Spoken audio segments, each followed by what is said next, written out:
And then confident the law was the form of knowledge and truth. And we kind of made a big deal about that. If you look back at that, let me get that in my notes. I want to just make a real quick comment on that. This form or embodiment of the truth, which has the form of knowledge and of the truth in the law. It's not the real truth. It's a representation or an outline, a sketch of the real thing. And so that's what Paul was saying. And then we got down to point number 3. And it was the practices of the Hebrews. And so we actually got to letter B, but we're going to back up and we're going to do the whole thing. So let's look at, first of all, verses 21 through 23. Romans chapter 2. Thou therefore, which teachest another, teachest thou not thyself? Thou that preachest a man should not steal, dost thou steal? Thou that sayest a man should not commit adultery, dost thou commit adultery? Thou that abhorrest idols, dost thou commit sacrilege? Thou that makest thy boast of the law, through breaking the law, dishonorest thou God. Question 1 is a question of integrity. In verse number 21, we see this. Thou therefore which teachest another, teachest thou not thyself? How many of you have ever witnessed someone saying, do this, or don't do that? And then in their own life, by their own testimony, in your observation, you see them either do the thing that they've instructed someone else not to do, or neglect the thing that they've instructed someone to do and just ignore it altogether. In other words, by their life, they're saying, do as I say, but don't do as I do. There's nothing more wrong than that. And in fact, it really troubles me sometimes when I hear parents admonishing their children, whether they, a lot of times you hear this as a teenager, you'll hear parents say this to their teen children, don't do like I do as I'm telling you to do. And so you want to have authority over those children, over those adolescents, but you're not willing to lead by example. It's not good leadership. You're going to create resentment on the part of that child. And so what Paul is saying here to the Jews is, you're telling everybody that you need to live this way or that way. Are you actually doing that yourself? Why don't we just take a careful examination of ourselves, Jews, and see what our testimony really is?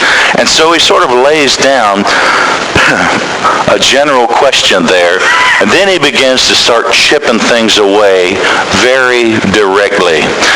He says, question number 2, stealing. Thou that preachest a man should not steal, dost thou steal? And so they would refer to Exodus chapter 20, verse number 15, which is a very simple command. Thou shalt not steal. But, there's a bunch of different ways to define stealing. You do not have to shove your hand into the pocket of another individual and remove their wallet to steal from them. How many of us have jobs in here? Lots of us have jobs. Some folks are retired. But that's okay, because employees steal from employers all the time. When they're standing at the clock waiting for whatever quitting time to tick off, and so they can punch their card, they're not working.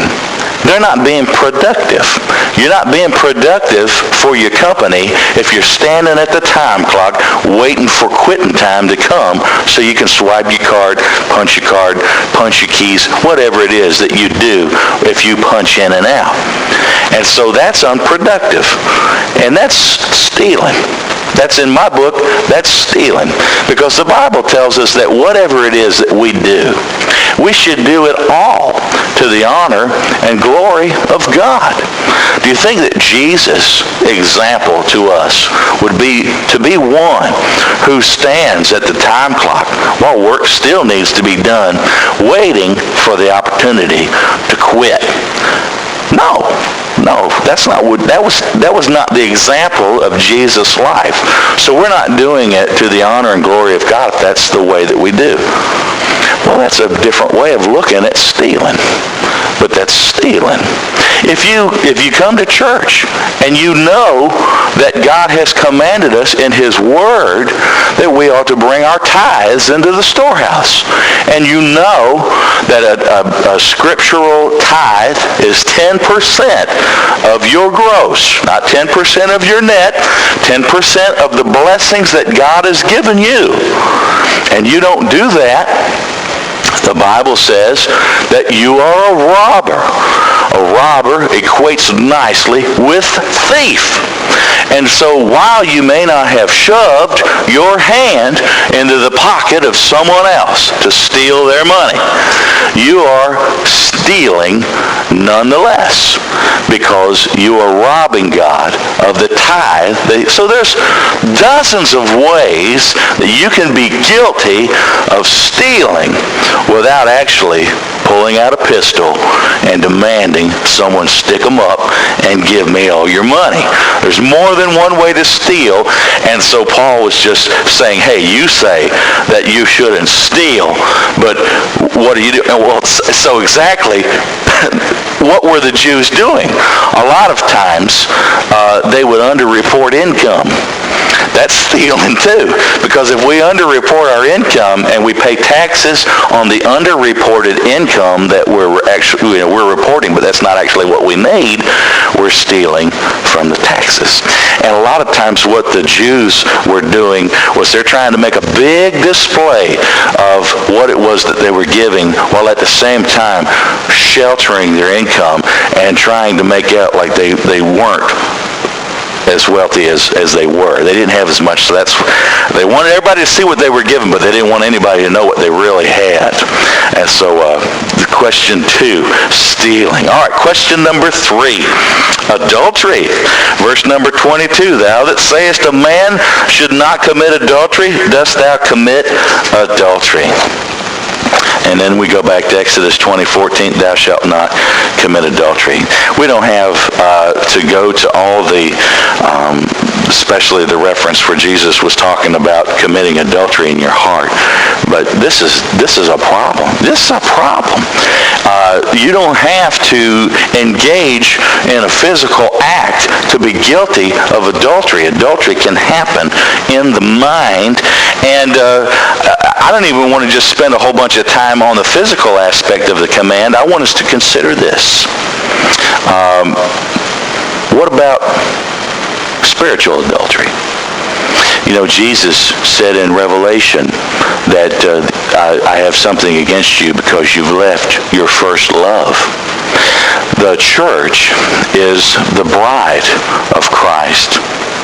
And how do you think that the groom feels sometimes about his bride? Well, what exactly do you mean, Brother Danny? Well, there's going to be a day. There's going to be a day when the bride of the church is called up out of this earth and will be joined with Jesus in heaven. What would you do? Let's put yourself in the position of the groom. What would you do if you were standing there at the altar? Ladies are going to have to just imagine with me here. And you looked over at your bride, and there she was, all beautiful, and you're performing the vows, and the preacher says, repeat after me. And he says to the bride, I will promise to love you, to honor you, to cherish you, and to obey you.